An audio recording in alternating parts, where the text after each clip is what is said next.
All right, today we are diving head first into one of the biggest, baddest, bloodiest blockbusters to ever hit the Elizabethan stage, Christopher Marlowe's Tamburlaine. We're talking about a sprawling epic based on the real-life conqueror Timur, a guy who, in the play at least, never, ever lost a single battle. You know, this whole massive two-part play really boils down to answering that one huge question. It's all about the meteoric, and I mean incredibly bloody, rise of a man who starts with absolutely nothing and decides he's going to conquer literally everything. So, how exactly does he pull it off? Let's break it down. So, our story starts at the absolute bottom of the food chain. Tamburlaine isn't a prince or a noble. Nope, he's a Scythian shepherd, basically a bandit with a small crew.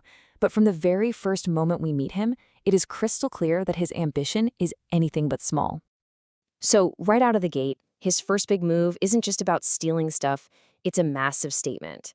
He captures Zenocrat, who happens to be the daughter of the Sultan of Egypt.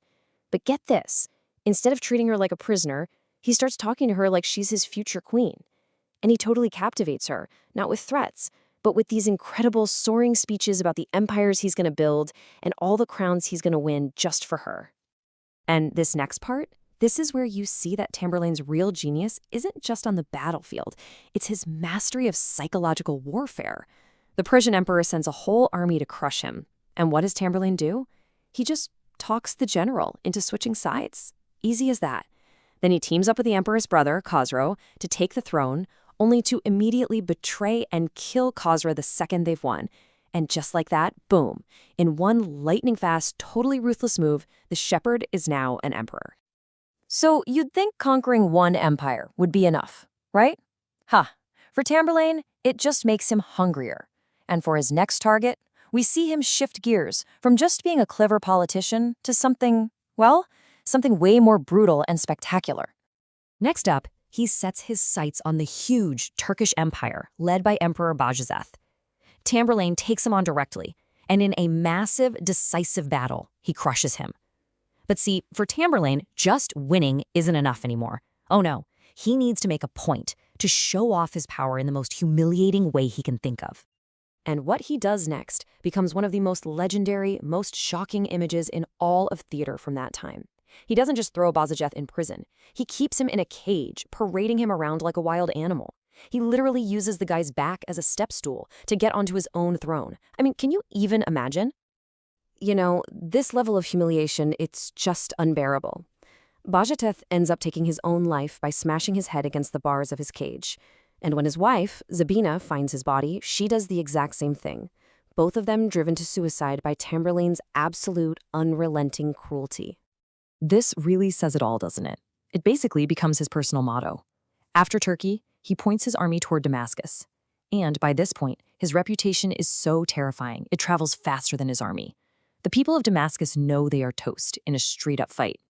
So, in this last-ditch, desperate attempt to save their city, the governor sends out a procession of virgins to beg for mercy. But Tamburlaine, he just sees it as an insult. He doesn't want peace, he wants war. So he rejects the offer, has every single one of them killed, and then drapes their bodies over the city walls as his answer. Yeah, at this point, mercy is completely off the table. Okay. So with all this insane violence and conquest, you'd think he was just a monster, right? Well, the play actually gives us this rare peek into his personal life. But, and this is a huge but, we find out pretty fast that even feelings like love and grief get channeled through the one thing he knows best: total destruction. So remember Zenocrat, the princess he won over? She's the one person he seems to actually genuinely love. And then she gets sick and dies. He's heartbroken. So how does a guy like this, an emperor of pure rage, actually mourn? Well, he burns the entire city where she died to the ground, forbids anyone from ever rebuilding on the ashes. It just goes to show, even his deepest love gets expressed through unbelievable violence. All right, so Tamburlaine has 3 sons, and he's trying to raise them to be just like him. 2 of them, EMRS and Elizabethan, are basically mini Tamburlaines. They love war, they love the cruelty, the whole shebang. But then there's the 3rd son, Caliphus, and he is not like the others. He thinks war is stupid and would much rather just hang out in his tent and play cards than fight. Now, for a guy like Tamburlaine, this is the worst thing imaginable. He doesn't just see his son as a pacifist, he sees him as a coward, a total disgrace to his bloodthirsty legacy. So, during a huge battle, he finds Caliphus chilling in his tent again, and in a fit of pure rage, he stabs and kills him. He murders his own son. Okay, so at this point, he's killed his own kid, he's conquered every king that's dared to stand against him. Where do you even go from there?